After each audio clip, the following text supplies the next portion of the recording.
In computer graphics, there are two main types of information, raster and vector. Raster data is composed of pixels. Images are examples of raster data.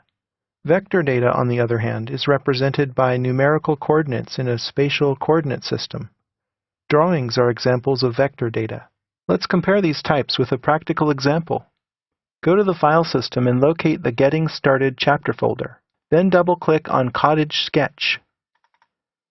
This launches the Windows Photo Viewer, which was designed to view images.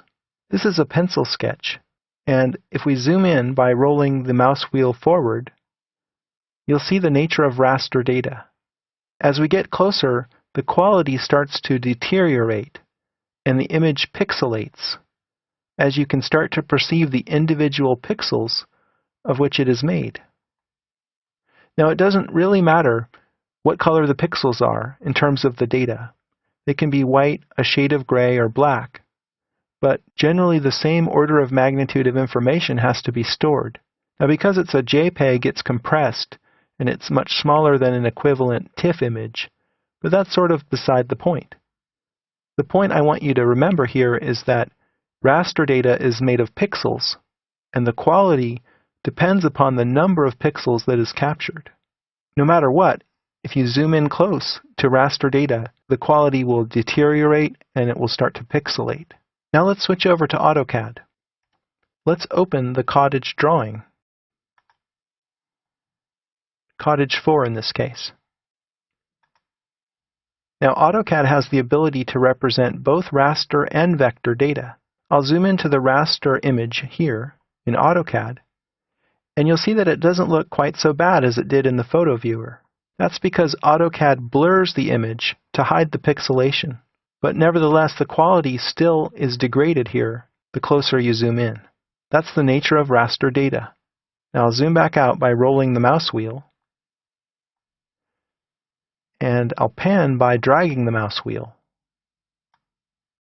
I'll zoom in here in this same corner, and this will reveal the fundamental way that AutoCAD works. It's vector in nature. No matter how close I get, the quality is always perfect. And that's because the way that AutoCAD stores this information is using a coordinate system rather than pixels. To appreciate this, click on one of the objects, and then right-click to open the Context menu and choose Properties. This opens the Properties palette, and it lists the specific information about this object that's selected. I'll scroll down, and you can see that this geometry is represented by 2 points, because 2 points determine a line, and it has coordinates for the start point and the end point. That's really all AutoCAD needs to represent this line, because it has a coordinate system and it can locate all of the different objects within that system.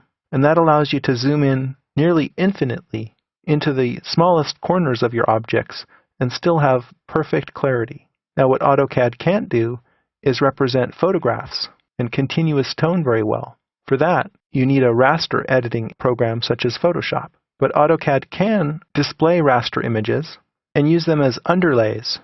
So in this example, we have a pencil sketch that we used as inspiration for this accurate drawing.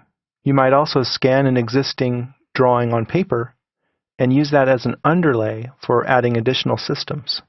Finally, AutoCAD can also create raster images by rendering 3D models. But by and large, AutoCAD is primarily a vector-based tool. Now you know the strengths and limitations of both raster and vector information, and know AutoCAD's role in generating and utilizing both types of data.